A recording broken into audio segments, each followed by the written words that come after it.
Assalamualaikum warahmatullahi wabarakatuh. Perkenalkan nama saya Valian, NPM 1J023014. Jadi di sini saya akan menjelaskan project based learning saya dengan nama spesies bunga matahari dari Astra CAE dari tugas pemulihan tanaman dengan kode mata kuliah AGT 211 Program Studi Agroekoteknologi Fakultas Pertanian Universitas Bengkulu. Langsung saja ke tujuan pemulihan. Tujuan pemulihan saya terhadap bunga matahari yaitu untuk mendapatkan bunga matahari yang memiliki produksi biji yang tinggi, produksi biji yang besar, sehingga dapat produktivitas tanaman meningkat dan dapat mendukung kebutuhan industri maupun pertanian seperti itu. Selanjutnya ada alur dalam kegiatan pemulihan. Nah, yang pertama itu kita harus mempunyai keragaman koleksi plasma nuspa, apakah plasma nuspa kita sudah memenuhi kebutuhan kita untuk tujuan pemilihan yang tadi. Jika tidak, kita harus lakukan introduksi, hibridisasi, interspesifik, atau kita lakukan mutasi atau poliploidasi atau rekayasa genetika. Setelah itu jika kita sudah cukup, kita lakukan rekomendasi gen melalui hibridisasi, lalu kita lakukan program seleksi dari hasil rekomendasi gen kita tersebut. Nah, seleksi ini bisa meliputi uji daya hasil dan uji lanjut, lanjut ke masuk ke evaluasi. Nah, evaluasi ini yang saya sebutkan tadi, uji daya lanjut dan uji daya hasil itu. Nah, setelah itu baru masuk ke registrasi dan pelepasan varietas. Nah, di situ kita eh, hasil dari evaluasi tersebut kita daftarkan, lalu kita registrasikan. Nah, setelah itu baru kita perbanyak. Nah, lanjut ke penjelasannya. Yang pertama tadi ada koleksi plasma nutfa. Apakah plasma nutfa kita sudah cukup atau tidak? Itu sesuai dengan tujuan pemulihan kita tadi. Misalnya kita ingin menghasilkan bunga matahari yang memproduksi biji yang tinggi, yang memiliki biji yang besar. Sehingga kita nanti di plasma nutfa itu kita harus mencari di mana sih varietas yang memiliki tujuan-tujuan pemulihan kita tadi. Setelah itu baru kita masuk ke rekomendasi gen. Jika kita tidak mendapatkannya, ya kita harus lakukan mutasi polipeptidasi tadi. Nah, setelah itu kita rekomendasi gen, kita lakukan persilangan untuk menghasilkan gen-gen baru yang nantinya dapat kita harapkan meningkatkan hasil biji. Nah, setelah itu baru kita masuk ke seleksi. Seleksi ini kita lakukan untuk mendapatkan galur unggur yang sesuai karakteristik tujuan pemulihan kita tadi. Nah, setelah itu yang telah dijelaskan tadi, kita lakukan evaluasi terhadap galur-galur potensial yang kita hasilkan. Lalu kita uji melalui uji daya hasil pendahuluan UDHP atau uji daya hasil lanjut atau UDHL. Setelah itu baru masuk ke registrasi dan pelepasan. Nah, galur yang sudah lolos evaluasi, lolos seleksi, dan tahap-tahap sebelumnya tadi, kita daftarkan sebagai varietas baru yang diberi nama dan siap diperbanyak. Misalnya, bunga matahari yang sudah saya um, lakukan dan saya sudah menghasilkan, maka saya bisa memberinya nama misalnya bunga matahari varietas varian seperti itu. Lalu setelah itu baru kita perbanyak dan kita sebarluaskan di mana pasar bunga matahari. Misalkan tujuan kita akan menjual ke para petani seperti itu. Nah, lanjut keragaman dan bunga matahari. Nah, uh, ada tiga keragaman nutfa bunga matahari yang saya ambil. Yang pertama ada Helianthus anus. Ini varietas yang kita kenal dibudidayakan dengan banyak dan memiliki bunga majemuk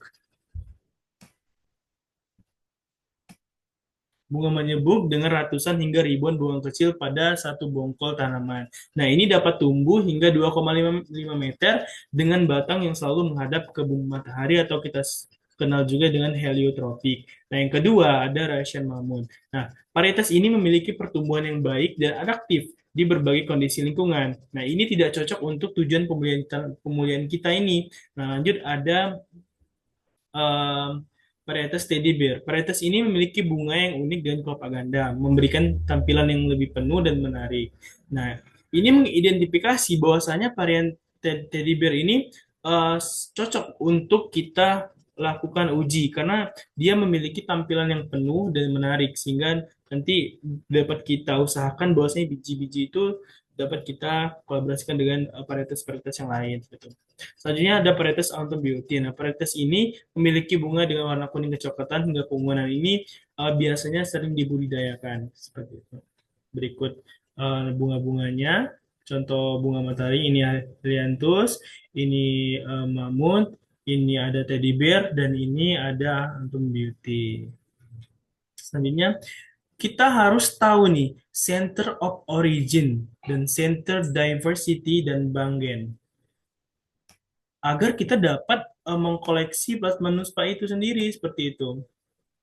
Nah, center of origin bunga matahari ini. Bunga matahari atau kita kenal dengan Helianthus annuus, pusat asalnya adalah Amerika Utara, terutama di wilayah yang sekarang menjadi bagian dari negara Meksiko dan Amerika Serikat di bagian selatan. Selanjutnya, di mana sih Banggen dari bunga matahari ini?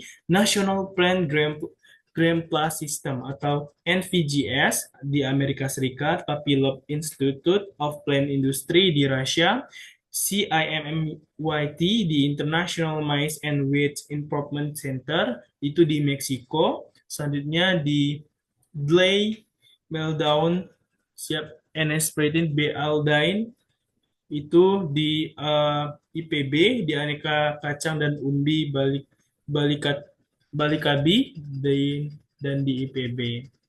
Terbata-bata aku ngomongnya. Cik nilainya pasti. Seperti yang bobotnya yang salah.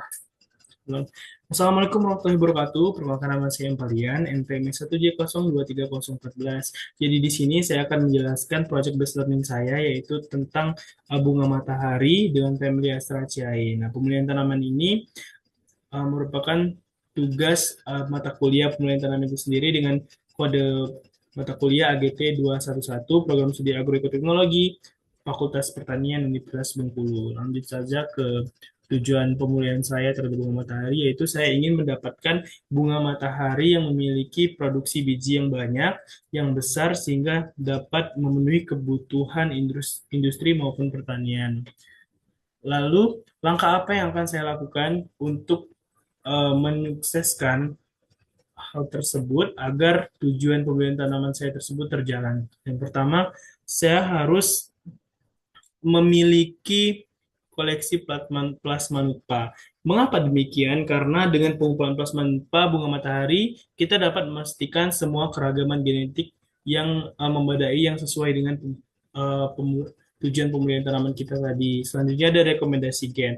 Nah, setelah kita mendapatkan koleksi beberapa plasma nutpa yang kita kehendaki, maka kita lakukan persilangan untuk menghasilkan rekomendasi gen baru yang diharapkan nantinya dapat sesuai dengan tujuan pemulihan kita. Selanjutnya ada seleksi. Nah, seleksi ini kita harapkan agar mendapatkan galur unggul dengan karakteristik produksi biji yang tinggi, produksi biji yang besar sesuai dengan tujuan pemulihan tanaman kita tadi. Setelah kita lakukan seleksi, maka ada tahap evaluasi. Nah, galur-galur potensial yang telah kita hasilkan tadi, kita uji melalui uji daya hasil pendahuluan atau UDHP, laju masuk ke uji daya hasil lanjutan atau UDHL. Nah, setelah kita lakukan evaluasi, kita sudah dapatkan hasil-hasil itu masuk ke registrasi dan pelepasan. Nah, galur yang lolos evaluasi, kita daftarkan sebagai varietas baru yang diberi nama dan siap diperbanyak. Selanjutnya ada perbanyakan dan penyebar luasan. Varietas baru diperbanyak dan distribusikan untuk memenuhi kebutuhan petani dan pasar. Selanjutnya keragaman nutpa bunga matahari. Saya mengambil 3 keragaman nutpa dari bunga matahari yang akan saya perbanyak yang sesuai dengan tujuan pemulihan saya. Yang pertama ada varietas dari Helianthus annuus. Nah, varietas ini yang sering kita kenal dan memiliki bunga majemuk dan dengan ratusan hingga ribuan bunga kecil pada satu bongkol. Tanaman ini dapat tumbuh hingga 2,5 meter dengan batang yang selalu menghadap ke bunga matahari. Yang kedua, ada Russian Mammoth. Varietas ini memiliki bunga yang baik dan adaptif di berbagai kondisi lingkungan. Berdasarkan penelitian, bunga ini menunjukkan hasil terbaik dalam bobot biji per tanaman, presentasi biji bernas, dan bobot 100 biji. Nah, passion nomor ini saya rasa sangat cocok untuk tujuan pemulihan tanaman saya, yaitu dengan bunga matahari yang memproduksi biji yang tinggi dan biji yang besar. Selanjutnya ada teddy bear. Varietas ini memiliki bunga yang unik dengan kelopak ganda, memberikan penampilan yang lebih penuh dan menarik. Selanjutnya ada autumn beauty. Varietas ini memiliki bunga dengan warna kuning kecoklatan hingga keunguan dengan diameter 8 cm dan sering digunakan sebagai tanaman hias. Dan volume atau diameter dari bunga ini sangat kecil sehingga saya rasa ini tidak cocok, namun dari segi warna dia sangat menarik dibandingkan dengan dua varietas yang uh, Hyanthus, Russian Moon, dan Teddy Bear ini sendiri. Nah, ini contoh bunga-bunganya. Selanjutnya, setelah kita mengetahui keragaman plat manusia, kita harus tahu nih center of origin, center of diversity, dan banking dari bunga matahari sendiri. Nah, center of originnya itu bunga matahari atau Oriental Sunrose, pusat asalnya itu adalah Amerika Utara, terutama di wilayah yang sekarang menjadi bagian dari negara Meksiko dan Amerika Serikat bagian selatan.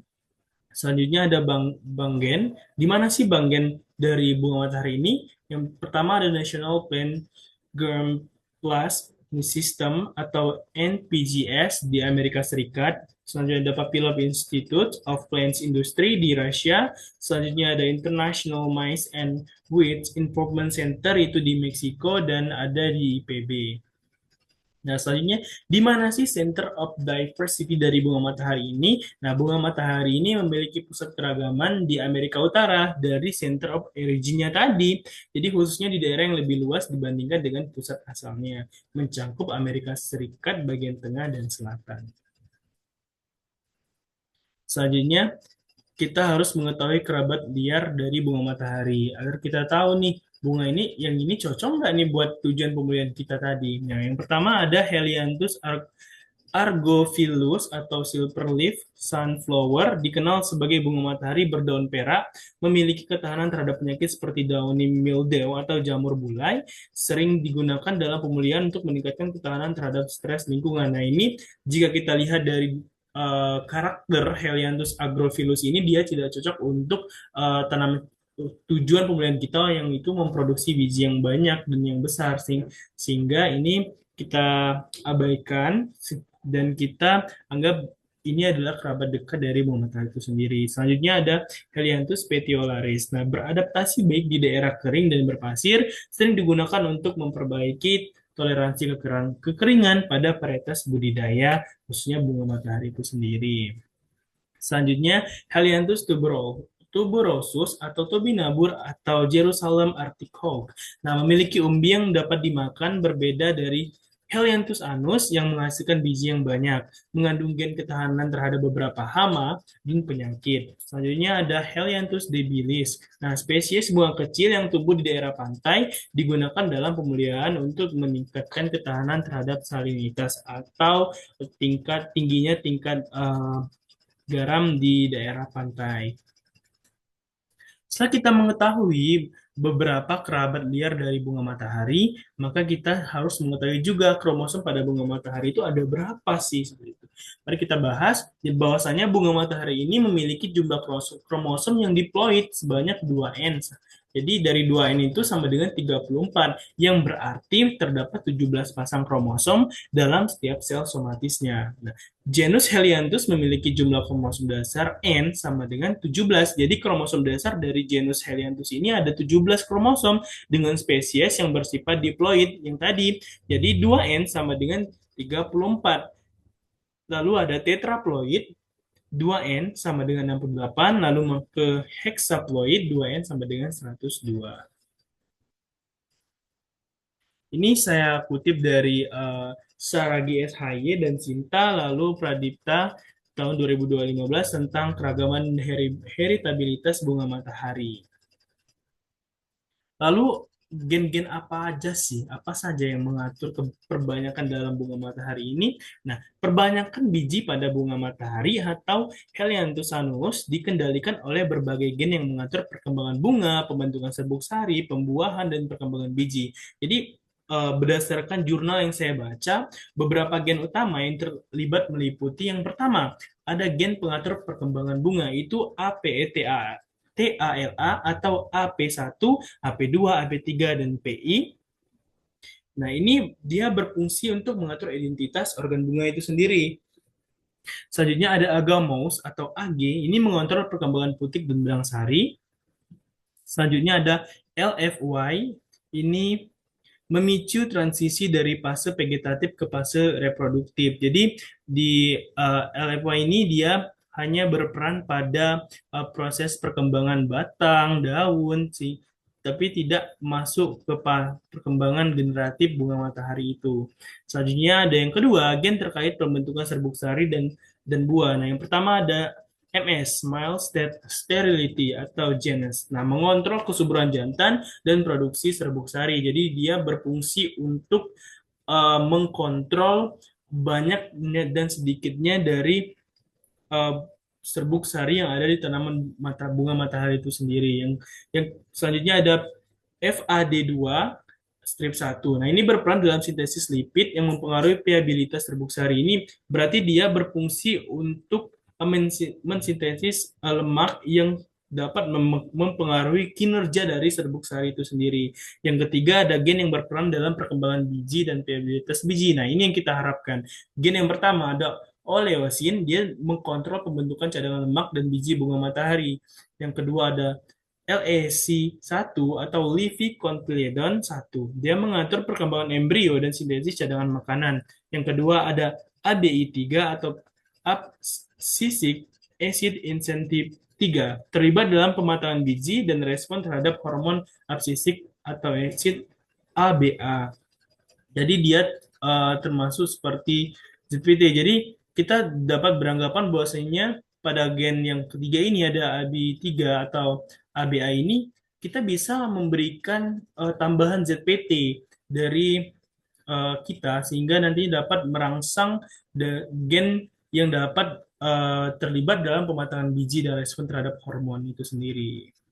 Selanjutnya ada struktur bunga matahari. Nah, struktur bunga matahari ini terdiri dari dua jenis bunga yang dalam satu tongkol, yaitu bunga tabung atau fertil dan bunga tepi atau steril. Bunga jantan dan betina pada bunga matahari tidak terpisah, teman-teman, karena setiap bunga tabung memiliki organ reproduksi jantan atau benang sari dan organ reproduksi betina atau putik, sehingga termasuk bunga sempurna atau hermafrodit. Nah, penyerbukan pada bunga matahari ini dapat terjadi secara silang atau alogami dengan bantuan serangga seperti lebah, tetapi juga bisa menyerbuk sendiri atau autogami. Bunga tepi berfungsi sebagai daya tarik bagi penyerbuk, sedangkan bunga tabung yang terletak di tengah akan menghasilkan biji yang setelah terjadi pembuahan. Bunga matahari ini memiliki mahkota terbentuk tabung dengan warna kuning atau coklat di bagian tengah, serta dikelilingi oleh bunga tepi yang menyerupai kelopak dan warna kuning cerah. Seperti pada gambar ini, teman-teman. Selanjutnya, bagaimana sih sistem penyerbukan pada bunga matahari? Bunga matahari ini umumnya memiliki penyerbukan silang yang dibantu oleh serangga, terutama lebah, semut, dan lalat. Nah, hal ini disebabkan oleh posisi stigma atau kepala putik yang lebih tinggi dibandingkan anter atau kepala sari, sehingga memudahkan penyerbukan oleh penyerbukan sari dari bunga lain. Selanjutnya, sistem persilangan bunga matahari. Persilangan bunga matahari diawali dengan pemilihan induk yang memiliki sifat unggul, di mana induk jantan dipilih berdasarkan kualitas serbuk sari, sedangkan induk betina dipilih berdasarkan produktivitas dan ketahanannya.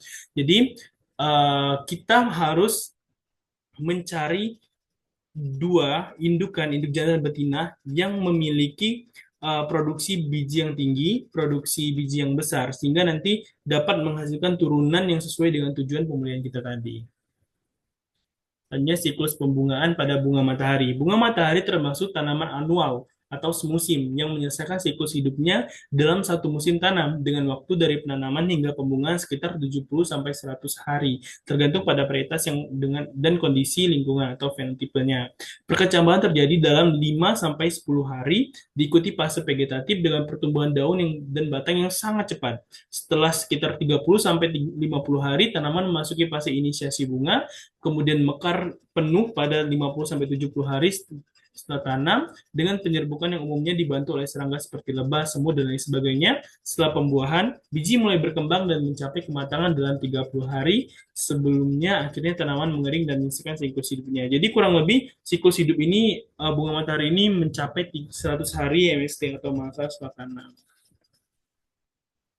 Selanjutnya ada mekanisme penghambat reproduksi bunga matahari. Yang pertama ada slave incompatibility. Nah, bunga matahari merupakan tanaman yang menyerbu silang secara alami dan memiliki sistem self incompatibility sporofitik. Ini artinya serbuk sari dari bunga yang sama atau tanaman yang genotipenya sama tidak dapat membuahi putik. Ketidakcocokan terjadi karena interaksi antara protein di permukaan serbuk sari dan jaringan kepala putik atau stigma, sehingga tidak adanya kecocokan dari keduanya. Sistem ini dikendalikan oleh gen S atau locus yang membuat serbuk sari ditolak jika memiliki alel S yang sama dengan putik. Tujuan dari mekanisme ini adalah mencegah inbreeding sehingga nanti dapat stres dan mendorong keragaman genetik melalui penyerbukan silang.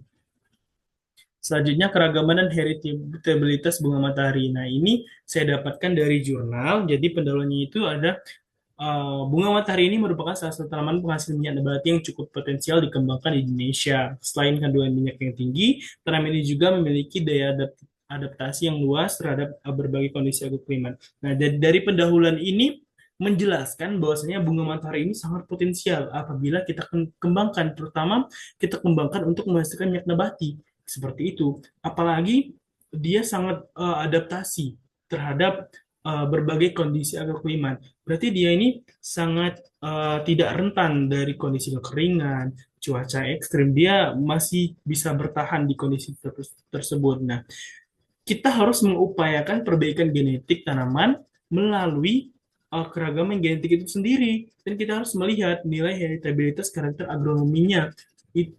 Itu sangat diperlukan dalam perbanyakan ini, seperti itu. Sehingga karakter-karakter penting seperti tingkat tanaman, diameter bunga, jumlah biji per bunga, bobot 100 biji, dan lain sebagainya, kita dapat memperolehnya, sehingga nanti dapat kita analisis untuk mengetahui potensial seleksi dalam program pemuliaan. Oleh karena itu, nah, penelitian yang saya ambil jurnalnya ini bertujuan untuk mengevaluasi tingkat keragaman genetik dan nilai heritabilitas dari berbagai karakter agronomi pada beberapa genotipe bunga matahari, seperti itu.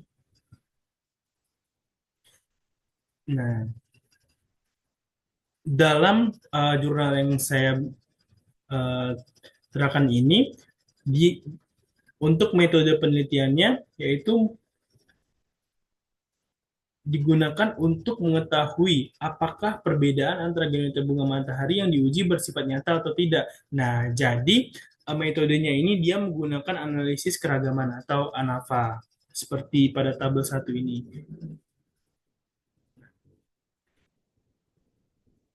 Seperti yang saya jelaskan tadi, analisis ini digunakan. Nah, mengapa dia menggunakan ANAVA? Karena analisis ANAVA ini digunakan untuk mengetahui beberapa perbedaan genotipe bunga matahari yang diuji bersifat nyata atau tidak. Nah, derajat bebas dan kuadrat tengah masing-masing sumber keragaman dihitung untuk mengestimasikan besarnya pengaruh setiap faktor. Jika kuadrat tengah genotipe atau KTG lebih besar dari kuadrat tengah galat, maka menunjukkan adanya keragaman genetik yang dapat dimanfaatkan kita dalam pemuliaan. Komponen varians yang ditampilkan pada kolom KTH yang pada tabel 1 ini menjadi dasar perhitungan parameter genetik seperti heritabilitas. Seperti itu. Ini tabel satunya.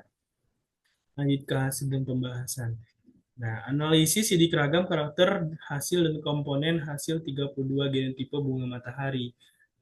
Nih, artinya umur bunga 33,83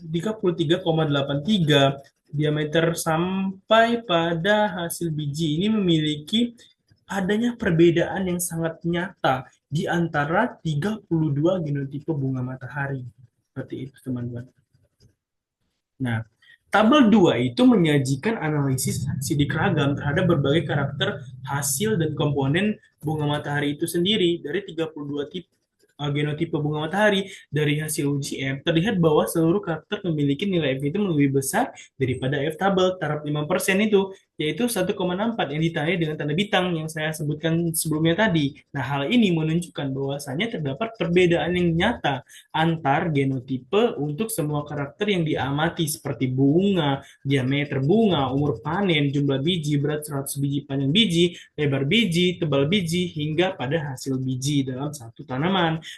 Temuan ini menandakan adanya keragaman genetik yang bisa dimanfaatkan dalam program pemulihan bunga matahari. Nah, dari jurnal ini sudah cukup menjelaskan bahwasanya hasil sidik ragam ini sangat diperlukan untuk saya istilahnya untuk melakukan pemulihan tanaman bunga matahari dengan tujuan yang saya sebutkan tadi. Karena di sini beliau mengatakan bahwasanya temuan ini menandakan adanya keragaman genetik yang bisa dimanfaatkan dalam program pemulihan bunga matahari. Selanjutnya ini ada hasil dan pembahasan hasil uji lanjut Scott 0 taraf 5%. Nah, dari hasil itu terlihat adanya perbedaan nyata juga. Hal ini mengindikasikan bahwa HA36 berpotensi besar untuk dikembangkan lebih lanjut sebagai genotip unggul untuk meningkatkan hasil bunga matahari. Nah, perbedaan signifikan yang ditunjukkan oleh notasi huruf pada setiap kolom mendukung hasil analisis ragam sebelumnya pada tabel 2 tadi.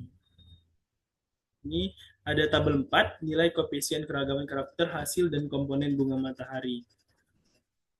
Nah, tabel 4 ini memperlihatkan nilai koefisien keragaman atau KK untuk karakter hasil komponen 32 genotipe bunga matahari. Nah, nilai KK ini mencerminkan seberapa besar variasi untuk karakter dalam populasi yang diuji dari 32 genotipe itu. Nah, secara umum informasi dari tabel itu penting. Mengapa penting? Karena sebagai dasar untuk menentukan karakter mana yang paling prospektif yang diseleksi dalam upaya peningkatan produktivitas bunga matahari, mana yang tidak, mana yang cocok kita kembangkan, mana yang tidak, seperti itu. Sebagai contohnya tadi, genotipe HA42 dan genotipe HA memiliki kakak yang hasil bijinya lebih tinggi sebesar 76,25 dan 71,11. Nah, ini tadi mengindikasikan bahwasanya potensi besar untuk diperbaiki hasil melalui seleksi seperti itu. Sebaliknya, karakter umur panen cenderung menunjukkan nilai kakak yang lebih rendah seperti pada genotipe H6 dan H21. Jadi antara keragaman keduanya itu sangat sempit dan seleksi mungkin kurang efektif untuk karakter tersebut seperti itu. Selanjutnya nilai koefisien keragaman heritabilitas karakter dan komponen hasil ini ada di tabel 5. Nah, pada tabel tersebut ada keterangan yang mengatakan bahwasanya koefisien keragaman genotip dan fenotipe KKG lebih kecil sama dengan 15,55%. Mari kita bahas. Nah, pada tabel 5, karakter berubah biji dan hasil biji menunjukkan koefisien keragaman genetik atau KKG dan fenotip atau KKF yang tinggi yang mengidentifikasikan bahwasannya adanya keragaman yang luas di antara genotipe yang diuji. Nah, hal ini menunjukkan bahwa kedua karakter tersebut sangat-sangat berpotensi untuk dijadikan dasar seleksi dalam program pemilihan karena ini memiliki peluang yang baik untuk menghasilkan perbaikan sifat. Namun demikian, nilai heritabilitas untuk jumlah biji H kuadrat sama dengan 0,39 dan hasil biji H kuadrat 0,44 hanya tergolong sangat sedang. Sehingga meskipun keragamannya tinggi, pengaruh lingkungan terhadap ekspresi kedua karakter ini masih cukup besar. Oleh karena itu, seleksi terhadap karakter jumlah biji dan hasil biji sebaiknya dilakukan pada lingkungan yang lebih luas atau diulang pada beberapa musim untuk memperoleh hasil yang lebih konsisten dan andal. Nah, hal ini mengindikasikan bahwasanya adanya gangguan terhadap lingkungan pada saat pengujian untuk tabel 5 ini. Nah, berikut kesimpulan.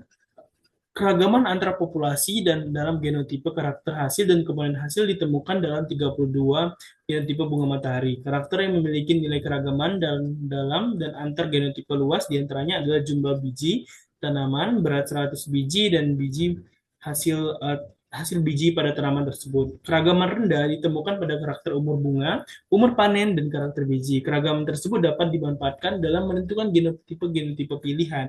Nilai heritabilitas tinggi Nilai heritabilitas tinggi ditemukan pada karakter umur berbunga, diameter bunga, umur panen, panjang biji, lebar biji, dan tebal biji. Nah, heritabilitas ini kita indikasikan sedang hingga tinggi karakter tersebut dapat dimanfaatkan dalam peningkatan efektivitas kegiatan pemulihan tanaman bunga matahari. Nah, sekian presentasi dari saya. Lebih dan kurang saya mohon maaf. Kepada Allah saya mohon ampun. Wassalamualaikum warahmatullahi wabarakatuh.